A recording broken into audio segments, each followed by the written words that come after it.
It's May 17, 2022. My name is Jimmy Van, and it is time to know your news tonight. My guest is the co-host of the NXT Sour Graps post show at Fightful.com. She's also the co-host of the Get the Flick Outta Here show at KnowYourNews.com, and she's the founder of an integrated communications firm called On Deck IC for bands, brands, and athletes. Her name is Kate Elizabeth. Kate, how are you? I'm doing well. How are you doing, Jimmy? I'm doing good. I got to tell you, I might call you Miss Elizabeth on occasion as a throwback to my wrestling fandom. That is So, what I was going for with the little rebrand I did. Who better to compare myself to, right? Absolutely. She was my first crush. I have no problem denying or admitting that. So here's what's going to happen. I'm going to tell you about 10 of the top news stories of the week that are funny, stupid, and weird. I'm going to get your reactions, and I'm going to ask you questions along the way. Now, for our viewers and listeners, if you'd like to contribute and have your statement or question read on the air, go to kynchat.com, leave a donation of any size, and your statement or question will be read on the next edition of Know Your News Tonight. Or if you prefer, it can be read on one of our other podcasts, including Get the Flick Outta Here with Kate and Alex, or on As Told By with Will Washington and Spokey. All right, Kate, you ready to go? Absolutely. Let's start with story number 10. Reported by WGME 13 News. So, Kate, have you ever lost something that you really needed, a phone charger or something? You knew you had it, you couldn't find it, you looked everywhere for it, drove you nuts. I think we've all experienced it. Have you had a recent experience with something like that? I have ADHD, so that happens to me all the time. Yes. Okay, well then you're gonna be able to relate to some of the people in the story. So police in Belfast, Maine, they were called to a hotel called the Admiral Ocean Inn to remove a drunk guy from the property. They arrived, they found the man. His name was Philip DeLude, and they got him to leave. A few hours later, Mr. DeLude returned to the hotel, so the police were called again. This time, though, Mr. DeLude thought he was going to be clever. See, he knew that the cops were on their way, and he thought, I'm going to hide from them. Kind of like that phone charger. He's not going to make it easy on the cops. They're going to have to look for him. Fortunately, the police were able to find him. Any idea where Mr. DeLude ended up hiding? In a hotel? I'm going to say he just hid in his own bed. He sat in a chair right out front with a blanket over him. Joel, you got the picture? There it is. This really happened. So I got to ask you kind of a related thing. As a kid, were you good at hide and seek? I was pretty good at hide and seek. I had like a somewhat cinematic childhood, so we would play usually pick up baseball games by day, and then by night it was like a neighborhood wide game of manhunt, which was essentially hide and seek in the dark. I got really good at it because, as outspoken as loud as I am now, I am a little sister, and my older sister was the loud one that made a lot of noise and would get found pretty quickly. So I knew her well enough to know that I could almost alley-oop myself away from wherever she was. If I'm hiding at the opposite end of something, I had a good chance of hide and seek survival for sure. Did you just say your sister was the loud one that made a lot of noise? Believe it or not. Yeah. I was fascinating. I was pretty timid until probably high school when I started to come into my own. And now we just both make a lot of noise. That's not something that faded from her, but I just kind of blossomed a little later in that regard. Well, I'm going to make a bold prediction, and my bold prediction is that Philip DeLude from Belfast, Maine, sucked as shit at hide and seek as a kid. I'm going to predict that he was always found first. Yeah, for those of you who are listening in podcast form, it was just a picture of him with literally a sheet over him sitting outside of the hotel, like a toddler trying to play hide and seek. I can't even give that 7 to 8 years old. You're better at it at that point, but yeah, an errant ghost Halloween costume of some sort that he was wearing. Maybe that's what he thought. Maybe he's thought, oh, they can't see me now. I'm a ghost now. They can't see me. I'm invisible. Maybe he was a big Harry Potter fan. He was just like, this is my shroud. Perfect. Awesome. Well, let's move on to story number 9, reported by the Smoking Gun. Honest question for you, Kate. Have you ever been arrested? Have there been any law-breaking stories at all that you care to admit?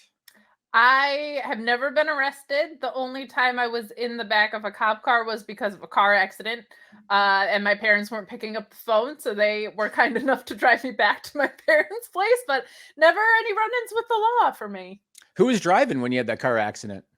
I was, but it was a situation where the car in front of me had stopped really short, and I just hit the back. Okay, so Tammy Sitch, you were not. I was not. No, I've never driven under an influence of any kind. Well, back in 2019, there was a woman from Louisiana named Anisha Speed, and she was arrested after an altercation with a male companion. We got a picture of her mugshot. Put up her mugshot, Joel. There we go, right there. There's Miss Speed. Now, that happened in 2019. Only now has the case been resolved, maybe because of COVID slowdowns or something. I don't know. But she took a plea to avoid prison time. She got probation and community service and a small fine. Question number one for you, Kate. What did Ms. Speed do to the male companion that caused her to get arrested? Ooh, can we put the mugshot back up, Joel? What did she do to the male companion? I'm gonna say some errant item from Home Goods she hit him right in the head with. She shot at him with a .40 caliber handgun. He actually jumped out of a second floor apartment balcony to escape, and fortunately he wasn't hit. So that's good news. Question number two, why did Miss Speed shoot at the male companion? Man, he looks pretty young. So I think just for clarification, I believe that's the mugshot of Anisha Speed. Oh, okay. All right. Yes. I'm gonna say it was a pizza delivery dispute. Why not? All right, fair enough. No, she shot at the male companion because he refused to perform oral sex on her. Wow.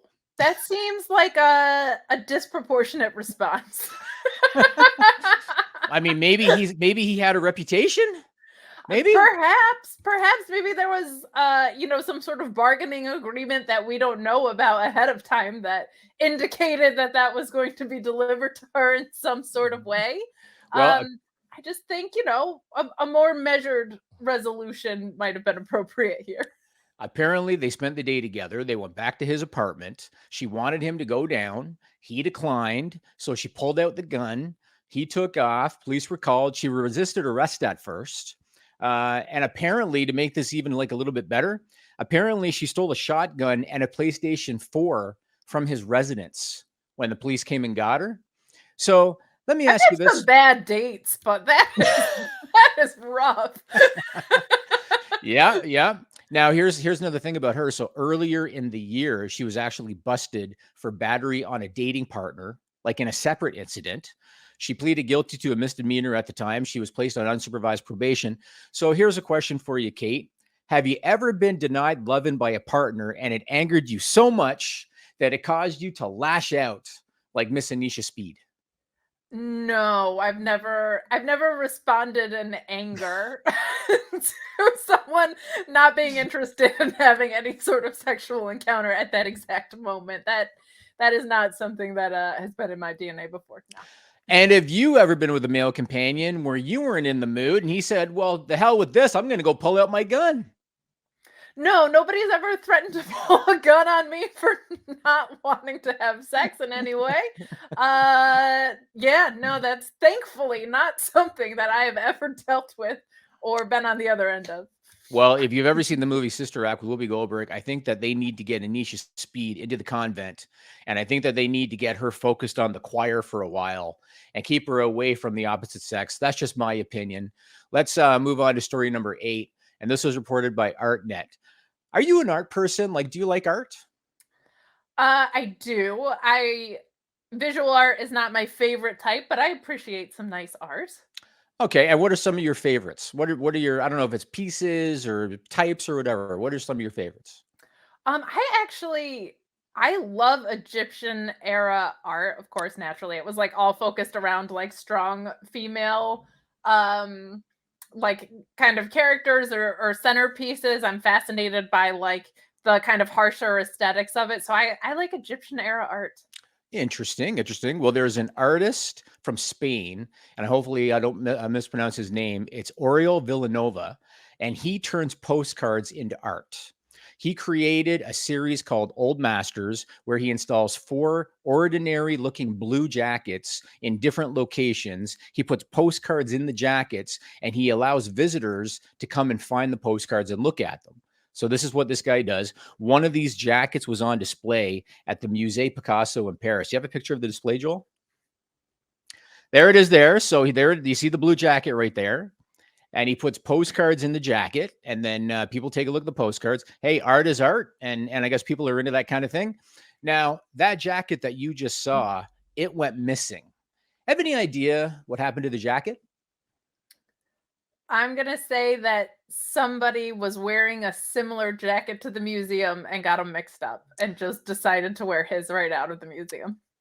You know what? That's not a bad guess. So that jacket was stolen by a 72-year-old woman who then decided, because of course she did, to go back to the museum. A few days later, she must have, forgot that they've got surveillance everywhere at museums. So she decided to go back a few days later. They arrested her. She confessed. They found the jacket at her home. And somehow, in the span of just that few days, she actually managed to alter the jacket. She got it tailored and shortened the sleeves so that they would fit her. She claims she did not know that the jacket was artwork. So almost like you're saying, I don't know, she saw the thing hanging and thought, hey, they're giving out free jackets at the museum today. It looks like every other blue jacket. Yeah. Hanging by itself on a wall, though. I don't know. But she claims she didn't know it was art. They decided to let her off with a warning, and they dropped the case. And what I thought was maybe the best part of this whole story, because you can understand Mr. Villanova was upset, and Mr. Villanova, how could you possibly interfere with my art? Apparently, because of the nature of the art, it was not insurable for the risk of theft, meaning it basically had no value from a risk perspective. So I'm guessing Mr. Villanova probably went back to Walmart, got another blue jacket, put the postcards in it, and put it back up on the wall. I mean, no disrespect, but that's just kind of what I'm thinking might have happened. How do you feel? You said you're an art person, but you like Egyptian stuff. How do you feel about the Old Master series with blue jackets, pocket stuff with postcards? Is that the kind of thing that would draw you to the Musée Picasso in Paris or anywhere else for that matter? That type of art is not for me. I think it definitely has a place. Like a participatory art is something that does draw a lot of people in. That's not necessarily my vibe. There's also a piece of music that is just bars of silence, and there's always a debate over whether or not that's actually a piece of classical music because no notes are played. I kind of find that stuff a little inauthentic, and I think authenticity is my favorite part of any art form. So it's not for me, but I understand that it has an appeal to some people. I just don't know if that's in my estimation, museum worthy art. Participatory art. Yeah. Fancy term. Well, thank you. See, I think what they need is, instead of that being a blue jacket up there on that wall, that needs to be a ring jacket.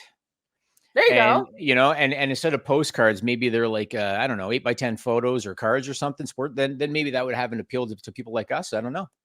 There you go. Maybe that's what it is. It's if the jacket had more, if it was a Masters green jacket or something, or one of Jericho's crazy jackets, maybe then I would be in. Maybe it's there you go. A niche enough jacket. Awesome. All right, let's move on to story number 7, reported by the Times. Have you ever had a job that was really boring? The kind of job where it felt like time stood still. Yes. I podcast with Sean. No, I'm just no, we're isolating this clip. We're isolating it. No, I have a public relations background, and before I was out on my own, I was at various PR agencies, and the lowest ring on the public relations agency poll is the most boring thing that you could be doing, and I was extremely bored and not very good at it because I was bored. Gotcha. So what do you do all day? Are you just answering emails or something?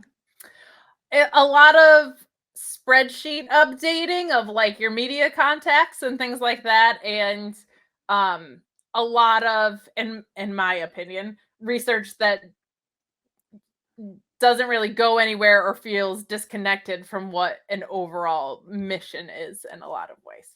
Okay, well, hopefully this next gentleman doesn't apply for a job like that.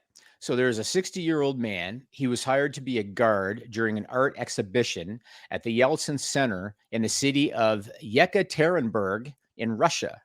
He was employed by a private security company and he was responsible for guarding the art.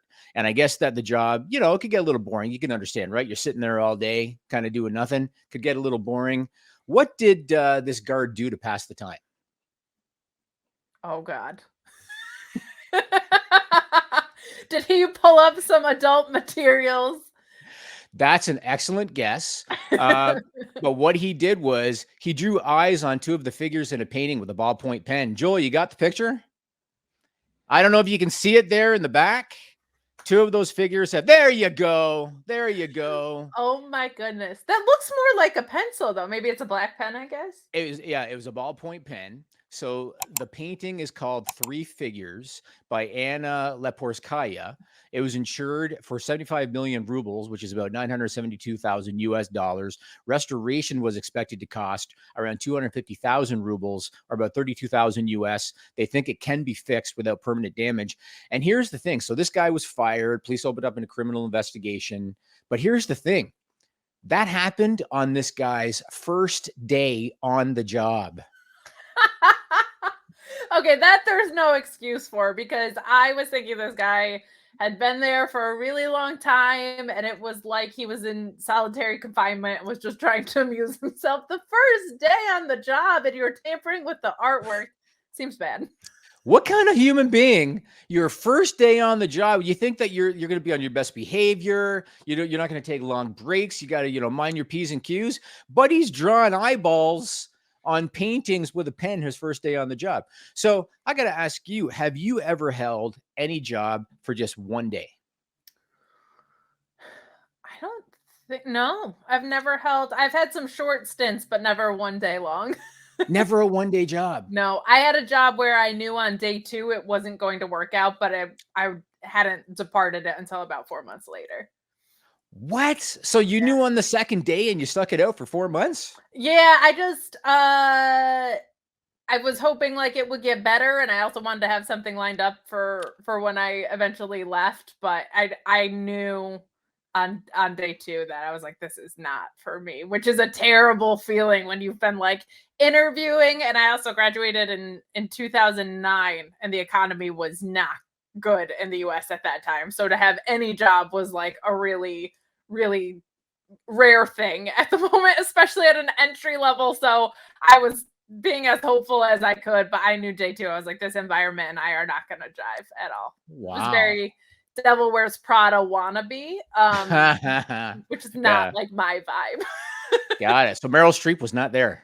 She wasn't. If she was there, I would have at least had something interesting going on, but it was a lot of manufactured drama over, they were a PR agency that worked with toy lines. And I was like, this is Angry Birds. Like, why are we pretending the world is ending about this? Like, there you go. There you go. Job done. I once had a friend who worked at a chicken farm, like at an egg producing chicken farm. And you know what they do to the chickens, right? Like they don't exactly treat them as well as maybe they should. And it was a summer job. He got a mutual friend of ours, a job that needed a job, come work at the chicken farm. So the first day, the guy goes to the chicken farm and our mutual friend's showing him, this is how you do this. This is how you do this. They like grab the chickens by the talons, whatever. And he's in the middle of showing him something. And he turns around to tell the guy, okay, now it's your turn. Guy's gone. He just decided to leave without saying anything because I guess the chicken egg job just was not going to work for him. He just Irish goodbye'd it? He didn't Irish goodbye'd it. I guess he couldn't find a chair and a blanket, so that, he didn't know of anything else to do to get to get out of the situation. You'll never see me. Yeah. All right, let's move on to story number 6, reported by KFDM6 News. So, Kate, have you ever experienced any kind of a burglary or theft? Not like in a break-in situation, but someone attempted to mug me when I lived in New York, actually. Okay, I mean, I guess that's the place where that kind of thing would happen. So, what happened? Like, did you you discovered it, and what'd you do? Like, punch him in the nose or something? No, they had and it was at 8 p.m. and I lived in a really safe area. I had my headphones in and my cell phone in my right hand. And at that time, muggers were just going and ripping phones out of people's hands whenever they were exposed, which now is kind of hilarious with like the way that they've taken over society. Mhm. But I thought he was going after my purse. So I actually ended up, in a way of protecting myself, keeping my phone and elbowed him off. And because it was 8 p.m. and in a somewhat populated area, he just ran off. But he did mace me. It was terrible. I had to go to the hospital, or pepper sprayed. And like, if when you shower and have whatever pepper spray it was, it like activates everything. It was extremely painful. It was really, really rough. But and they caught the guy. I'm like one of the few people, I think, in that type of crime that I actually like did the Law and Order thing and went through the window and had to identify people. It was nuts. But The mugger maced you? the mugger maced me. Yeah, I think again, because it was in a populated area, he didn't want me to be able to see him, but I saw him. Wow. Yeah. Wow. I was almost expecting you to the next part of the story for you to say that he started yelling for help, like, I'm being attacked. Well, they did say like I slowed him down, which is I think what ultimately helped me be able to see him. But they, I guess, work like as a network of like you'll have like three guys or whatever. So Right. he ran to basically like his safe person and made it look like he was chasing that person when the whole thing was coordinated. And then he went and Interesting. committed another crime of the same type in like a doorman building in a lobby. After I had already called the cops like 3 blocks over. So they Wow. were bad at it and they got caught. I guess they really needed a cell phone. They were looking to play some Angry Birds or something like you were talking about earlier. Yeah, they really needed to play Fruit Ninja in that moment or whatever. Well, according to the Port Arthur Police Department at Port Arthur, Texas, police responded to a residence after security video spotted a person running away from the area. He was dragging a lawnmower with him, but he abandoned it in an alley. They were able to identify him based on the surveillance as Marcus Hubbard. He evaded capture, and at last word, he has an outstanding warrant. Kate, what makes the story interesting? Because so far it sounds like kind of your typical story. Guy steals something, they catch him on surveillance, and now he's kind of wanted. What makes the story interesting? Uh, did you say lawnmower? Yes. Okay. Did he try and steal a lawnmower? Yes. That's incredible. Was it a ride-on or like a push mower? It was a push mower. That makes it even weirder. Well, it gets a little bit better because what makes the story more interesting is that prior to stealing the lawnmower, Mr. Hubbard mowed the guy's lawn. Joel, you got the video? All right, so I'm going to talk over this. There he is pulling out the mower right there. Surveillance is catching him. He's taking it out the front. Oh, there he goes onto the lawn right there. And he's cutting the grass, Kate.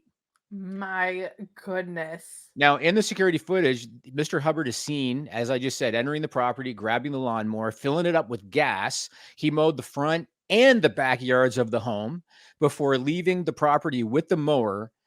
Look at this guy. This has got to be the most considerate, kindest thief that I think I've ever experienced. And I got to be honest with you, if it was me, if I was this homeowner, I would want to tell Mr. Marcus Hubbard, I'll tell you what, keep the mower. You can have the mower. Just come back every 2 weeks and cut my grass. There it is. I can only assume he was trying to make it look like it was his mower and he was doing someone a favor, but like in pretending to do that, he really did someone a favor. So The good front on and him. backyards. Yeah. Isn't that fascinating? That really is. That'd be like somebody stealing your car, but before they steal it, they wash it, they change the tires, they give Yeah. you an oil change, all right there in your own driveway. So that guy got caught, which means the homeowner probably got his lawnmower back and he got a free So, haircut for the old well, lawn. at last word, they hadn't actually caught him, so they identified him from Oh, the surveillance, but gotcha. he had evaded capture at last word. Maybe they have him now as we're doing this, but that's We what can happened. only hope. And like push mowers aren't worth a lot of money. You know what They're I'm saying? really not. Yeah, that's No. weird. So I definitely, if by any chance the homeowner sees this, and you won't, but if by any chance the homeowner sees this, tell them keep the mower, just come back, every couple of weeks, and then after that, it's all yours. Do with it what you want. That's it. Just come back on like a bi-weekly basis and we're good to go. Right. I'll provide the gas even. Yeah, I'll there you provide the go. gas. All right, let's go on to story number 5. This is reported by Fox 2 Detroit. What is your feeling on marijuana and the accessibility of marijuana? Like, it's legal now almost everywhere. Do you think that it should be available at gas stations, corner stores, lemonade stand type stuff even? What's your feeling on marijuana and the accessibility of it? I think it should be legal with regulations before it turns legal, which is something that has gotten a little muddled, I think, in the US. There should probably I don't know a lot about it because it's just not for me. Yep. But I will say, like, there should probably be some sort of certification process to make sure it's being done safely. I'm guessing an age minimum. I don't really know, but probably some sort of driving restrictions like there are for other controlled substances. So I think if it's something that people want to partake in, they should be able to do it, but there should be a protocol in place by people that are more knowledgeable than me about it, that have been consulted before it gets rolled out. All right. Well, there's a man in Detroit. His name is Marcellus Cornwell, and he was selling marijuana and pills out of his home. Kate Elizabeth, how did he get caught? Oh man, how did he get caught? Selling to a cop? He had a vending machine outside his house. Joel, you got the video? Okay, here they are going up to the vending machine. He was making $2,000 a day running that machine right there. He'd been running it for 4 years. The thing accepted credit cards and even Apple Pay. Look at that. They got it right out of the machine right there. Police found 18 firearms in the home after they, discovered this vending machine. I think they did some buys out of it to make sure that it was legit. Found out, yep, he really is selling marijuana out of a vending machine. So they stormed the home or whatever. They found 18 firearms in there, dozens of rounds of assorted ammunition, several kilograms of suspected marijuana. And Mr. Cornwell, I guess he's got a criminal history. He's got previous felony convictions. And so now they got probable cause to charge him with felon in possession of a firearm. So aside from that, what is the most unique thing that you have ever seen sold in a vending machine? In New York, there was a cupcake vending machine when I lived there. That was really, really fun. But when you would get one, like middle to end of the day, they were stale and gross. So the novelty of it was very fun, but the cupcakes themselves were not as good as if you just went in and got like yourself a freshly baked one. But that What was would pretty they cool. You know how sometimes when somebody buys the item and then the thing is like coming out, it gets stuck? Yeah. What would they do about the cupcake if somebody wants their cupcake and then the cupcake just kind of goes like this and now it's hanging there and there's like frosting all over the place?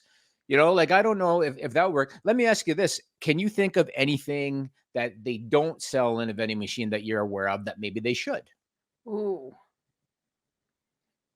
It's funny, like, I feel like they are in vending machines now, but, like, those last minute, like, cell phone chargers, like you were saying, I feel like they're not everywhere, but, like, in an airport or whatever, Airports. there'll be, like, a Best Buy bin. Yep. I feel like headphones, cell phone chargers, all that kinda stuff, I think, Yeah, I think like they have it at the the airport. Well, I was in Amsterdam one time and I came across a vending machine. The thing was the size of a bus and it had all these windows on the side of it with like hot food, like burgers and hot dogs and fries and everything. And I thought, oh, this is fascinating. You put the money in, you open up the little window, and you get yourself a hot burger. And I thought, why the hell is this thing the size of a bus? And then we kind of looked past the little window. The kitchen staff was in the vending machine. They were preparing the food in the vending machine and then like putting it in the little windows as they cooked it. so it So was that basically was a food truck, sort of. a food truck vending machine. That's what it was. Yes. So you're right. They do have them for almost everything. And with all due respect to Marcellus Cornwell from Detroit, he's a forward thinker.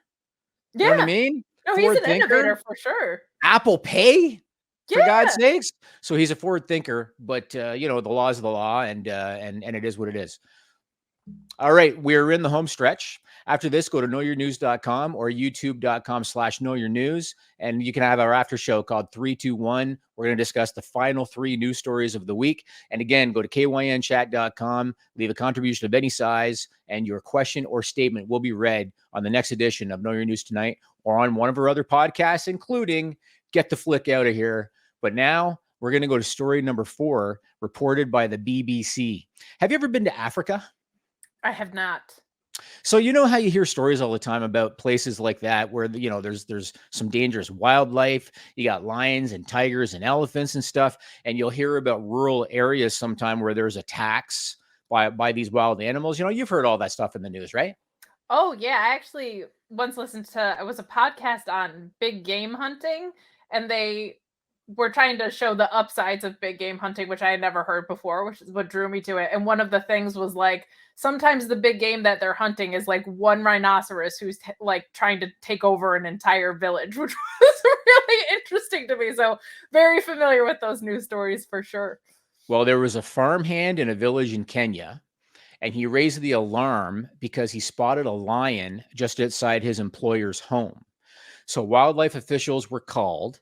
They were told that there's a stray lion that had been spotted. They came out to investigate. They were able to photograph it. Joel, do you have a picture of that lion that was hiding? Okay, there it is right there, hiding in the bushes.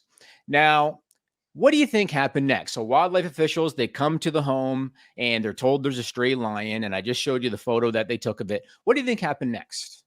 I'm going to say it was either not alive or that it wasn't really a lion and it was somebody dressed as a lion that was So spying. So Kenyan wildlife officials, they cautiously approached, because these things are not to be messed with. They're taken lightly. They Right. cautiously approached. The lion was directly below a window of the home. So they decided we're going to enter the home and then we're going to go up and open the window and then we can get a good shot of it from up above. So they go in, they open the window, and that was when they realized that the lion didn't have a body. And so they were able to figure out, and you had a good guess on this one. It was actually a shopping bag. Joel, you got the picture? There it is right there.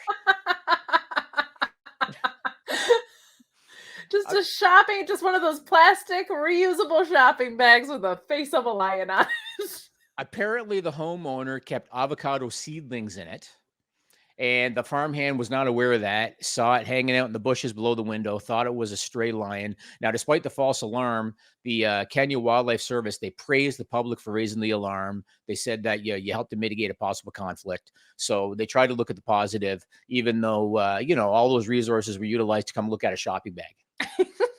I mean, I think you want to be safe than sorry when you're dealing with a lion, right? So I definitely think that was the right call. And I just have never lived in a society where that would be an issue. I find that very fun. No, I mean, from what you're telling me, you'd have like a shopping bag with a mugger on it that's getting ready to run from you and mace you after he's unsuccessful. Evidently, but what was so weird was I was living on the Upper East Side of New York at that time, which is like a very bougie area, but I guess opportunistic crimes like that are what happened up there. But yeah, I don't know. And I'm in Jersey now, so it would just be like we've got diners and shopping malls. I don't know how that would be a threat to me in any way. So Awesome. Well, go Devils, go. I want to thank Kate Elizabeth for joining us. Kate, tell the people what you're doing and where they can find you. sure, you can find me at Miss Kate Fabe on social media on Twitter and TikTok. You can also find me on Instagram at Katestagrams every Tuesday doing Sour Graps with Alex Pulowski, as you alluded to earlier. Also doing the AEW Rampage and SmackDown post show on Fridays with Sean Ross Sapp. And the Mark Order podcast on Wednesdays, where we talk all elite wrestling. And now we get to Get the Flick Out of Here on the Know Your News Network, which is such a blast. It's so refreshing to be A, talk about something other than wrestling, and B, getting to do it with the great people here at Know Your News. So awesome. Well, that's going to do it for KYN tonight. Head on over to knowyournews.com for our after show called 321, and we're going to talk about the final 3 news stories of the week. Kate, this was fun. Thanks a lot. yes, absolutely. This was a blast. Thank you for having me.